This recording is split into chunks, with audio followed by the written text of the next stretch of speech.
Assalamualaikum warahmatullahi wabarakatuh. Perkenalkan, nama saya Siti Soraya dari Pendidikan Luar Sekolah Fakultas Ilmu Pendidikan Universitas Negeri Jakarta. Di sini saya akan menyampaikan materi tentang vokasi. Saya memilih materi tentang public speaking yang akan saya bahas selama kurang lebih 30 menit ke depan. Sebelumnya perkenalan diri kalian masing-masing dulu dong di kolom chat di sebelah kanan kalian.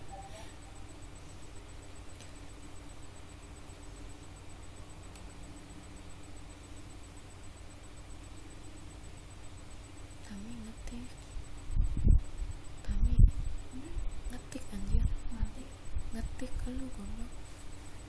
Perkenalan goblok Tami.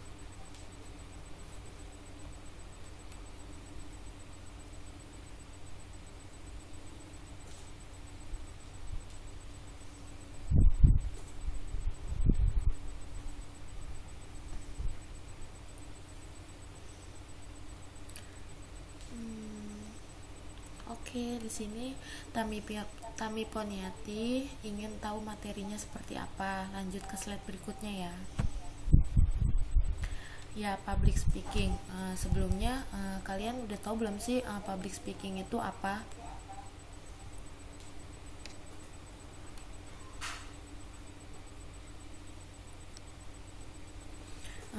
Kalau belum tahu, public speaking itu adalah keterampilan yang sangat penting dikuasai oleh setiap orang. Apapun posisi dan kedudukan Anda dalam sebuah organisasi, Anda perlu menyampaikan ide, gagasan, dan pembicaraan di depan umum. Jadi kayak contohnya itu kayak misalkan kita lagi berpidato di depan banyak orang, terus kayak misalkan kita lagi mengisi acara diskusi atau acara formal-formal lainnya, itu disebut dengan public speaking, berbicara di depan umum layaknya banyak orang. Nah, di sini di slide berikutnya saya akan membahas bagaimana sih tips supaya lancar dalam public speaking, karena biasanya di public speaking itu orang banyak yang nggak percaya diri gitu, banyak yang ragu, banyak yang nggak bisa lancar dalam public speaking. Yang baik tuh seperti apa. Nah, ini ada tips-tipsnya nih, saya akan ngasih tahu ke kalian semua. Yang pertama itu jadilah spontan. Di sini maksudnya jangan menghafal isi pembicaraan Anda. Dengan menghafal, maka gaya bicara kita tuh akan terlihat kaku dan kedekatan personal tidak akan terjalin. Apalagi jika kita melupakan suatu kata dalam speech. Niscaya kita akan kelabakan, panik, dan bicara pun akan menjadi kacau. Jadi misalkan kita lagi berbicara di depan umum, sebisa mungkin kita jangan menghafalnya, sebisa mungkin kita mengimprovisasi. Jadi kita tahu maknanya nih apa, terus tinggal nanti kita pembahasannya itu pakai kata-kata dari kita sendiri. Jadi biar kita tuh nggak ngingat teksnya aja. Jadi kalau ngingat teks itu biasanya kita jadi terlihat lebih kaku gitu dalam melakukan pembicaraan tersebut. Terus yang ke tips kedua, tulis materi yang ingin disampaikan dalam bentuk poin-poin. Jadi di sini itu menuliskan poin-poin yang penting-penting saja, kemudian menjelaskannya secara alami. Itulah kunci untuk menciptakan komunikasi yang baik. Dengan demikian, Anda tidak melewatkan satupun ilmu yang ingin disampaikan. Jadi misalkan dalam kita mau berbicara tentang materi misalkan tentang banjir gitu ya. Nah, kita tuh catat aja bagian penting-pentingnya tuh dari banjir tuh apa. Jadi nanti kita bisa mengingatnya lebih gampang kalau dari poin-poinnya aja. Kalau misalkan semuanya yang kita ingat, yang kita hafal, itu susah buat kita kendalikan di otak kita. Jadi yang kita tulis yang penting-pentingnya aja dulu, nanti tinggal kita jabarin lagi maksud dari yang poin-poin tersebut sedetailnya seperti apa gitu. Kalian pada paham kan sampai di sini?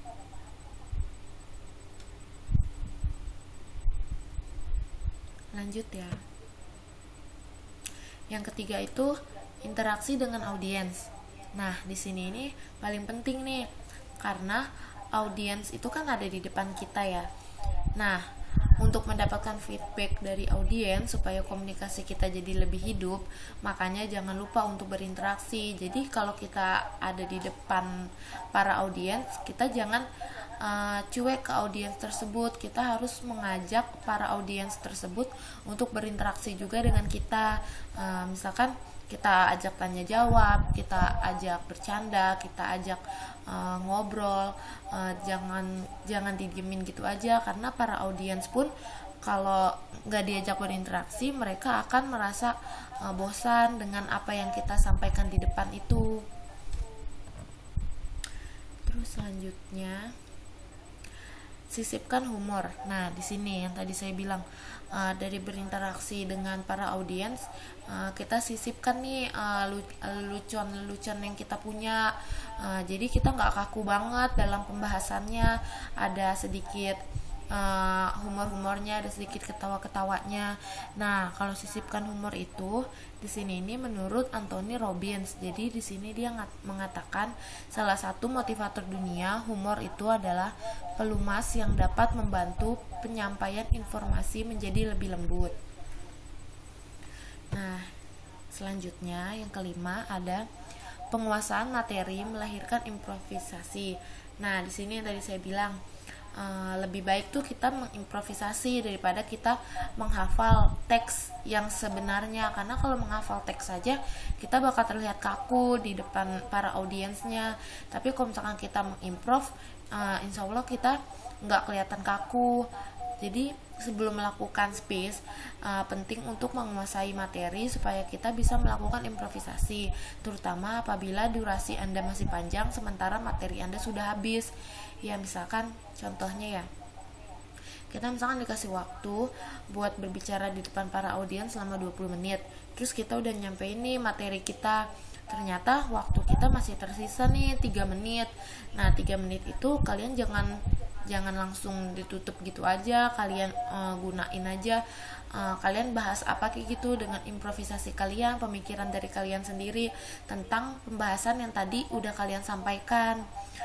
Jadi makanya tadi juga kan disuruh catat poin-poinnya aja, karena dari poin-poinnya mungkin kita bisa melahirkan lagi kata-kata yang lebih dari itu tuh apa aja gitu. Nah, selanjutnya yang keenam itu ada time management. Nah, di sini maksudnya tuh atur waktu yang diberikan pada Anda dengan baik. Dengan time management yang sudah diperkirakan sebelumnya, Anda bisa lebih mudah menyusun materi dan menepati deadline. Maksudnya itu, jadi kalian atur waktu sebisa mungkin. Jadi misalkan Anda dikasih waktu misalkan 30 menit, kalian atur nih sebisa mungkin 30 menit ini gimana caranya supaya public speaking Anda tuh berjalan dengan lancar. Terus kalian perkirain dulu nih dari sebelum-sebelumnya, dalam 30 menit ini kita tuh mau ngomong apa di depan para audiensnya. Jangan sampai kita udah di depan para audiens terus kita lupa ingin berbicara tentang apa tuh. Yang ketujuh itu gunakan kekuatan cerita. Di sini maksudnya jangan meremehkan kekuatan cerita. Pengalaman asli merupakan media yang paling ampuh untuk meyakinkan audiens, apalagi jika disampaikan dengan gaya yang meyakinkan. Mereka akan larut dengan cerita Anda. Jadi di sini kalau misalkan kita ingin menyampaikan sesuatu nih, nah lebih baik tuh dari pengalaman asli, maksudnya dari, atau bisa disebut dengan fakta. Jadi kita tuh menyampaikan ke para audiensnya tuh dengan gaya kita yang yakin gitu. Jadi para audiensnya juga dengerinnya yakin apa yang kita omongin tuh benar gitu. Enggak kita cuman mengada-ngada doang. Jadi di sini diusahain sebisa mungkin kita nyari fakta dulu sebelum yang kita sampaikan itu. Misalkan yang kita ingin menyampaikan materi tentang apa nih, nah kita nyari dulu nih pengalaman kita ada apa enggak dalam materi itu. Terus fakta-faktanya apa aja nih, kita cari-cari dulu dari sumber-sumber yang terkait. Seperti itu. Ini dari Sulistyo Anjar Wiranto berkata, iya dari pengalaman asli. Benar banget Kak. Ya, yang tadi saya bilang emang dari pengalaman asli itu sebenarnya lebih meyakinkan para audiensnya. Jadi para audiensnya pun lebih semangat mendengarkan omongan dari kitanya sendiri. Lanjut ya. Yang kedelapan itu membangun kredibilitas. Di sini itu maksudnya percayalah bahwa kredibilitas pembicara mampu mempengaruhi tingkat kepercayaan pendengar. Ada banyak cara untuk membangun kredibilitas, misalnya dengan gaya yang lugas. Namun cara paling mudah adalah menyiapkan fakta berupa data dan statistik untuk mendukung statement yang kita sampaikan. Jadi di sini itu cara ngebangunnya itu ya kita tuh dalam menyampaikannya itu dengan gayanya kita sendiri. Jadi kita nggak diem aja gitu, kita punya gaya yang lugas. Terus yang tadi saya bilang, kita siapin dulu nih pengalaman-pengalaman kita, terus fakta-faktanya apa, terus dari sumber-sumber mana kita sebutin di sini. Itu sebagai faktor pendukung supaya para audiens itu yakin sama apa yang kita sampaikan. Ya, ini Tami Poniati menyampaikan the power of experience. Ya, benar. Jadi dari pengalaman itu kekuatan kita untuk menyampaikan sesuatu. Lanjut ya. Yang kesembilan ada mix pesan yang akan disampaikan. Nah, di sini maksudnya kita campur nih antara materi, humor, cerita, statistik di atas dalam sebuah informasi yang menarik untuk didengarkan. Jadi di sini itu kita nggak hanya menyampaikan materi saja, terus nggak ada humor-humornya, nggak ada cerita-cerita pengalamannya, nggak ada yang lainnya. Itu akan membuat para audiens jadi bosan. Jadi lebih baik kita campur nih antara materi, antara humor, antara cerita-cerita pengalaman kita, antara statistiknya. Jadi di situ kita akan terlihat materi yang kita sampaikan itu lebih menarik kalau dicampur seperti itu. Lanjut, yang ke-10 adalah berbicara dengan jelas. Di sini itu seorang pembicara harus terlatih untuk berbicara dengan jelas supaya setiap informasi dapat diterima dengan baik. Maka bersyukurlah jika negara kita mempunyai bahasa Indonesia di mana penulisannya adalah sama dengan pengucapannya. Nah, dalam public speaking ini, pembicara pun harus berbicara dengan jelas. Jangan berbicaranya tuh dengan penggunaan tutur kata yang tidak jelas untuk didengar. Jadi kita kan sini menggunakan bahasa Indonesia ya. Nah, bahasa Indonesia itu kan penulisannya sama pengucapannya itu sama. Jadi mudahlah untuk kita berbicara dengan jelas. Dari pengucapannya aja kita baca aja dengan kata yang baku, dengan kata EYD. Jadi pembicara pun kita jelas, audiens pun akan mendengarnya dengan enak. Kalau misalkan kita berbicaranya tidak jelas, ya audiensnya pun tidak nyaman dengan apa yang kita bicarakan itu. Nah, lanjut aja ya.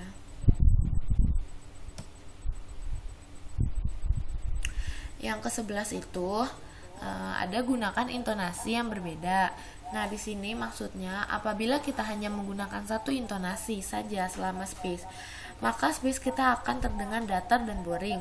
Beri ledakan-ledakan bila perlu. Jadi di sini itu misalkan kita lagi berbicara nih di depan semua audiens, kita berbicaranya tuh jangan intonasinya tuh segitu-gitu aja. Jadi diberi irama gitu, misalkan ada yang tinggi omongannya, terus ada yang rendah, ada yang datar. Jadi para audiens pun semangat dengerin pembicaraan dari kita. Kalau misalkan kita intonasinya ya begitu-gitu aja, mungkin para audiensnya bakal bosan, boring sama apa yang kita sampaikan. Jadi dia ngantuk. Kalau misalkan kita ada perbedaan intonasi, nah itu mungkin bisa membuat para audiens menjadi lebih semangat lagi.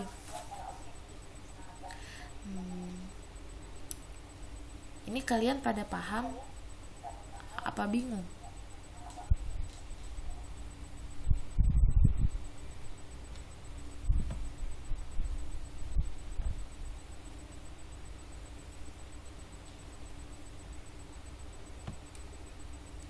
Oke, lanjut aja ya. Yang ke-12 itu ada kontak mata. Di sini maksudnya kontak mata sangat penting dalam membangun suatu komunikasi. Mereka akan merasa spesial perhatian mereka tidak sekedar bertepuk sebelah tangan. Jadi di sini tuh kita pembicara dengan para audiens itu harus ada kontak mata. Jadi kita harus perhatian juga nih ke audiensnya, nggak jangan didiemin audiensnya, karena dengan kontak mata itu kita bakal bisa ngebangun suatu komunikasi dengan baik. Terus jadi para audiens pun merasa spesial kalau misalkan kita itu berbicara dengan mereka tuh dengan kontak mata juga. Jangan kita berbicara tapi pandangan kita tuh kemana-mana.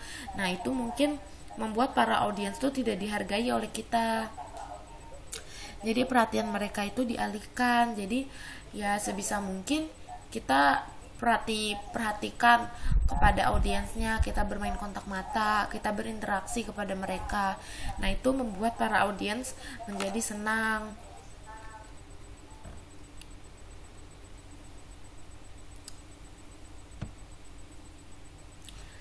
Lanjut ya, yang ke-13 itu ada gunakan bahasa tubuh.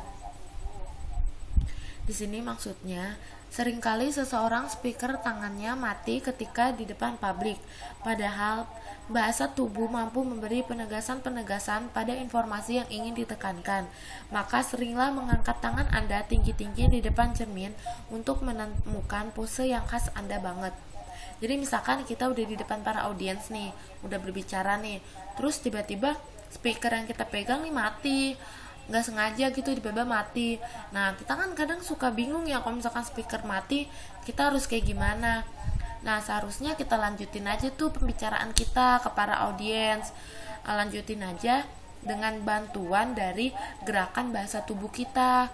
Jadi gerakan bahasa tubuh itu sebenarnya berperan penting juga. Kita bisa nih, kita mau ngomong apa, pakai aja bahasa tubuh kita sendiri, nggak hanya harus dari omongan kita. Para audiens ngerti kok sama apa yang dari gerakan tubuh kita itu. Jadi sebisa mungkin kita jangan diem gitu di saat speaker yang kita pegang ini nih mati di tangan kita. Jadi sebisa mungkin kita harus menggunakan waktu yang ada supaya para audiens itu tidak merasa bosan atau merasa aneh dengan apa yang kita lakukan di depan mereka semua. Lanjut ya.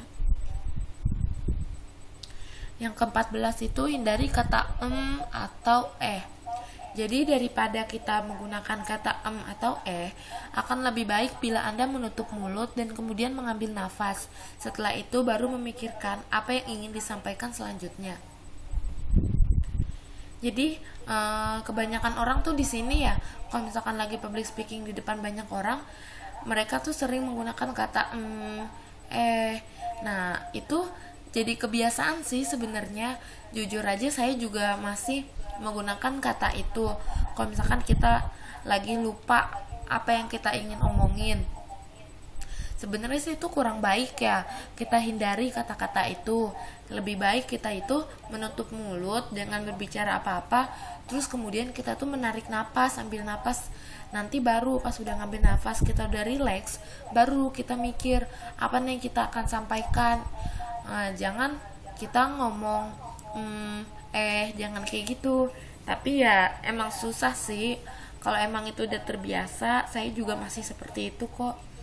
Ya perlahan saya akan mencoba untuk menghindarkannya. Semoga kalian juga ya.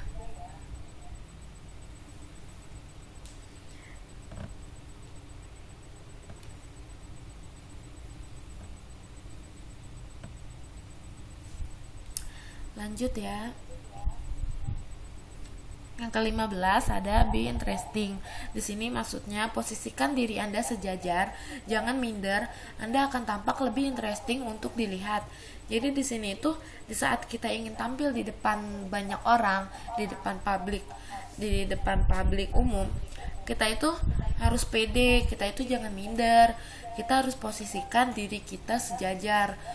Jadi Anda itu akan tampak lebih lebih terlihat elegan, lebih terlihat baik gitu di depan semua audiens. Kalau kita itu punya rasa percaya diri, kita tuh jangan minder. Jadi Kalau misalkan kitanya udah terlihat lebih interesting, mungkin para audiens pun melihat kita tuh lebih enak aja gitu dilihatnya.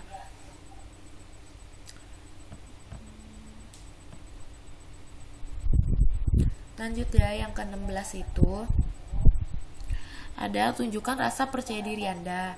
Jadi di sini itu seperti halnya singa, manusia punya cara untuk menyatakan rasa percaya dirinya. Tersenyum, pegang dagu, dan membusungkan dada adalah beberapa sikap untuk menunjukkan sikap percaya diri Anda. Jadi di sini itu sebisa mungkin dalam kita melakukan public speaking, kita harus juga nih tunjukin rasa percaya diri kalian ke para audiens kalian. Jadi dengan cara ya gaya kalian masing-masing, misalkan kalian percaya dirinya dengan gaya tersenyum, dengan gaya pegang dagu, dengan gaya membusukkan dada, nah itu lebih baik di depan para audiens. Jadi para audiens pun melihatnya enak bahwa kalian tuh, oh kalian ini percaya diri gitu, berada di depan orang banyak gitu, kalian gak malu, kalian gak minder, kalian gak merasa canggung atau apa gitu.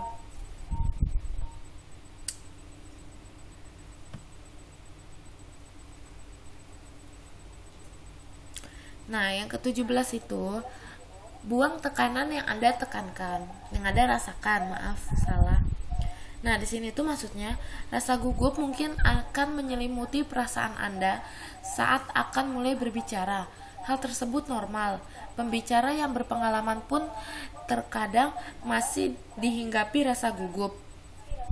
Cara paling mudah menghadapi rasa gugup tersebut adalah merubah mindset Anda. Berpikirlah bahwa Anda di sini membawa informasi yang berharga bagi para audiens Anda. Jadi di sini tuh gimana ya? Kan kita sering ya ngomong di depan banyak orang, terus kita tuh tiba-tiba gugup, tiba-tiba kita bingung mau ngomong apa di depan para audiens banyak. Nah, kita itu harus nih ubah mindset kita. Jangan sampai kita tuh gugup di depan para audiens, karena kalau kita gugup di depan para audiens itu bakal membuat rasa kepercayaan para audiens tuh bakal turun kalau kitanya seperti itu. Jadi sebisa mungkin ubah mindset Anda. Jadi berpikir kita, oh audiens di depan kita nih butuh nih informasi yang kita sampaikan. Jadi kan otomatis kita juga akan semangat gitu menyampaikan informasi ini kepada para audiens yang ada di depan kita. Seperti itu.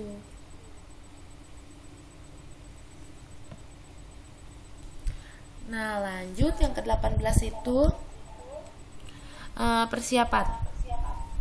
Jadi di sini tuh siapkan segala hal yang mendukung speech Anda.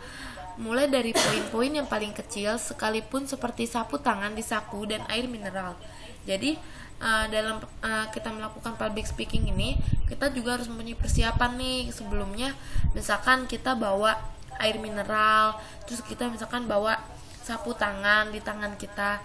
Jadi kalau misalkan kita misalkan kita ada kendala-kendala tertentu, kita bisa menggunakannya. Misalkan di dalam kita melakukan public speaking, terus kita mengalami batuk atau mengalami apa gitu, nah kita bisa minum terlebih dahulu supaya kita berbicaranya lebih enak lagi di depan para audiens, karena kita membutuhkan para persiapan-persiapan tersebut untuk kelancaran public speaking yang akan kita sampaikan di depan para audiens tersebut. Lanjut ya, ini yang terakhir itu tipsnya adalah jam terbang. Di sini maksudnya, langkah paling terakhir untuk menjadi pembicara yang baik adalah terus berlatih. Berbicara sesering mungkin, ambil setiap kesempatan yang ada, sebab seiring intensitas trial and error, Anda baru bisa menemukan rumusan yang pas. Jadi, di langkah terakhir itu kita tuh harus sering berlatih, kita harus sering latihan. Misalkan kita ingin melakukan public speaking di hari Minggu nih, nah sebelum hari Minggu tuh kita harus sering-sering latihan supaya kita tuh nggak terlalu kaku nanti pas di saat hari Minggunya itu. Jadi di saat kita sering berlatih, kita pun akan lebih gampang untuk berbicara, kita nggak akan kaku, kita nggak akan malu gitu, kita nggak akan minder di depan para audiens banyak. Seperti itu kurang lebihnya. Ya, di sini ada yang ingin bertanya nggak sebelum saya membacakan kesimpulannya? Karena dari tadi saya berbicara terus.